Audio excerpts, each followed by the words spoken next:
Teman-teman BDKSN, bersama Bang Didik, kita akan bahas soal yang mantap di sini karena inilah soal manajerial P3K yang langganan keluar pada tes P3K dan pastikan bahwa teman-teman akan dan terus mempersiapkan tes tahap 2 P3K tahun 2025 ya. Tahap 2-nya di 2025. Submateri kita fokusnya pada pelayanan publik di mana soal-soal ini sudah sesuai dengan kisi-kisi yang tertera dalam Kemenpan RB nomor 347 tahun 2024 untuk semua formasi. Ingat, submateri kita adalah pelayanan publik. Soal nomor 1, teman-teman, seorang warga yang tidak puas dengan hasil layanan Anda mulai menyebarkan komentar negatif di media sosial. Apa langkah terbaik Anda sebagai bagian dari pelayan publik?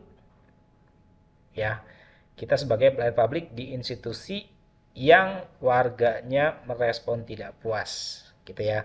A. Menanggapi komentar tersebut dengan cara profesional dan menawarkan solusi. B. Membiarkan komentar tersebut karena merasa itu bukan tanggung jawab Anda. C. Melaporkan komentar tersebut kepada tim media sosial organisasi. D. Menghubungi warga tersebut secara pribadi untuk menyelesaikan masalah. Dan jawaban terbaiknya kita lihat ada di 4, ada di A dengan skor 4, menanggapi komentar tersebut dengan cara profesional dan menawarkan solusi. Pembahasannya ada di bawah. Pilihan A adalah yang paling tepat karena mencerminkan profesionalisme dan komitmen terhadap pelayanan. Baru kemudian skor 3 ada di C, melaporkan komentar tersebut kepada tim media sosial organisasi. Dan D, menghubungi warga tersebut secara pribadi untuk menyelesaikan masalah adalah 2 poin, serta 1 poinnya ada di B, teman-teman. Beranjak ke soal nomor 2. Sebagai pemimpin, Anda menyadari bahwa ada anggota tim yang mengikuti perilaku negatif Anda seperti datang terlambat. Apa langkah Anda? A. Mengakui kesalahan kepada tim dan berkomitmen untuk berubah. B. Membiarkan karena Anda merasa sudah memiliki banyak tanggung jawab. C. Menegur anggota tim yang meniru perilaku negatif tersebut. D. Membuat peraturan baru untuk mencegah perilaku negatif di masa depan. Ya, orang meniru karena ada yang diikuti. Nah, kebetulan hal itu dilakukan oleh kita nih sebagai pemimpin. Maka nggak masalah sih. Secara gentleman, sebagai seorang yang berintegritas, akui kesalahan tersebut dan komitmen. Nah, ini yang paling penting. Komitmen untuk berubah ya. Maka akan bisa diikuti perubahan tersebut, komitmen tersebut bagi anggota tim kita ya. Jawaban terbaiknya di A, mengakui kesalahan pada tim dan berkomitmen untuk berubah. Pembahasannya, pilihan A adalah yang terbaik karena menunjukkan kepemimpinan yang bertanggung jawab. Nah, tanggung jawab kan ini termasuk bagian dari integritas ya. Dan integritas dalam memperbaiki kesalahan. Baru kemudian D dengan 3 poin, membuat peraturan baru untuk mencegah perilaku negatif di masa depan.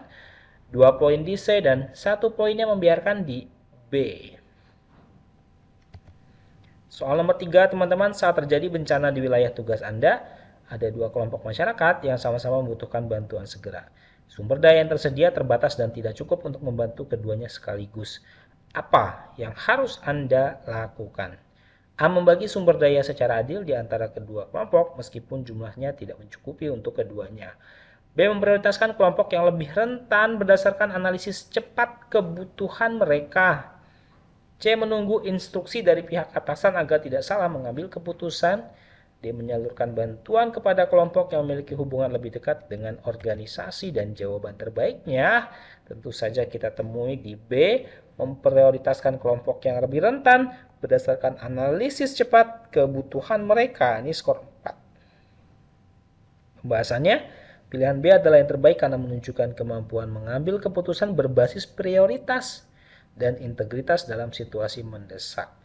Baru kemudian A, membagi sumber daya secara adil di antara kedua kelompok meskipun jumlahnya tidak mencukupi untuk keduanya. Adil merupakan bentuk integritas, tetapi mengabaikan unsur prioritas. Nah, itu ya.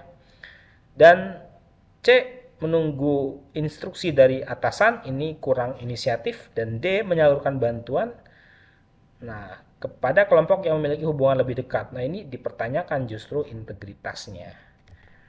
Soal nomor 4. Seorang pengusaha yang memiliki proyek kerjasama dengan organisasi Anda menawarkan hadiah berupa barang elektronik kepada Anda sebagai tanda terima kasih.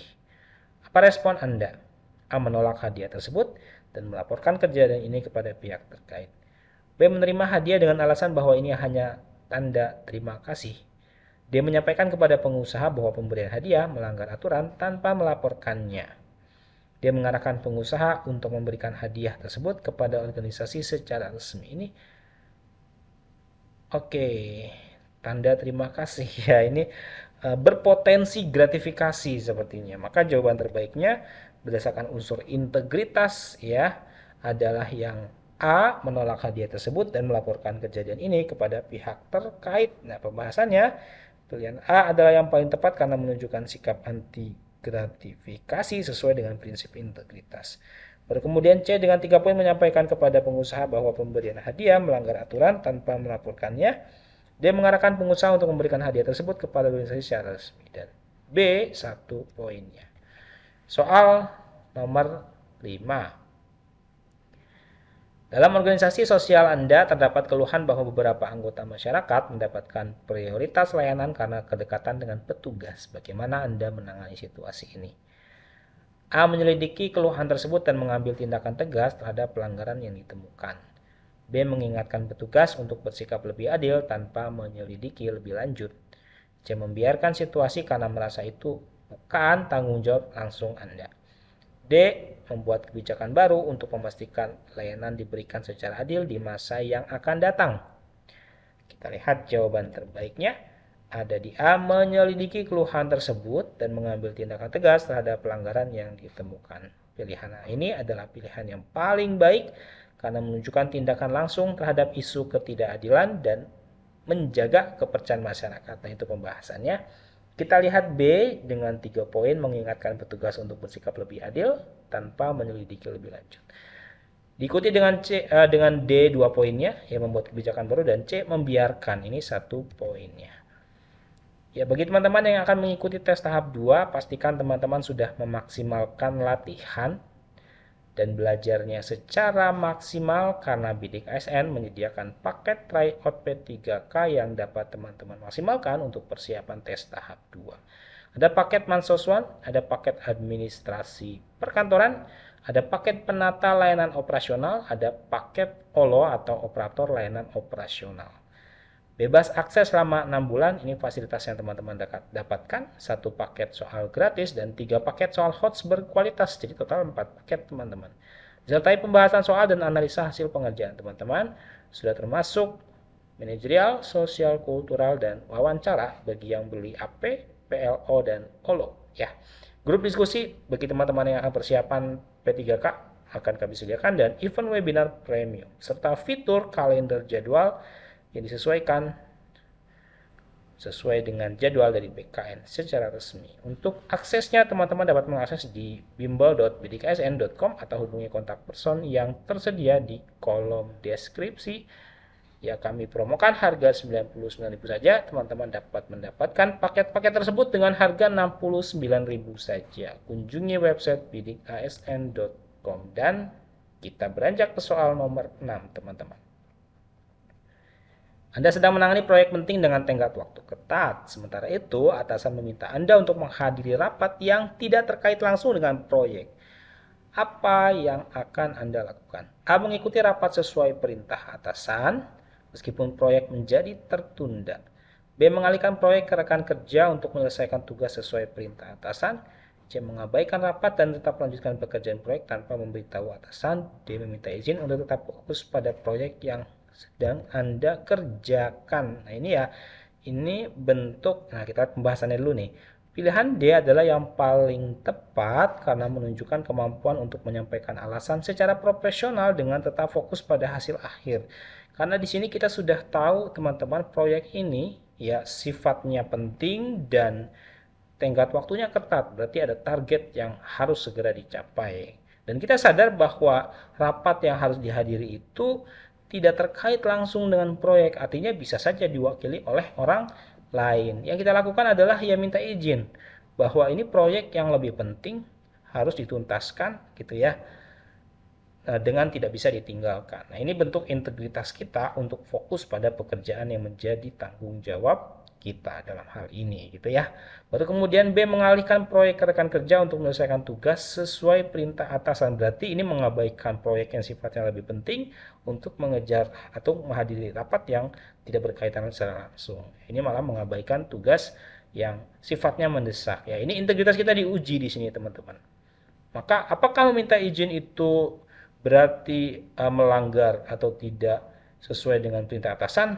Ya, tidak juga. Dalam hal ini kan kita profesional. Ketika kita tahu ada urusan penting, proyek penting, tenggat waktunya mendesak, kita sampaikan itu. Maka sampaikan dengan izin bahwa perlunya memprioritaskan pada proyek yang penting.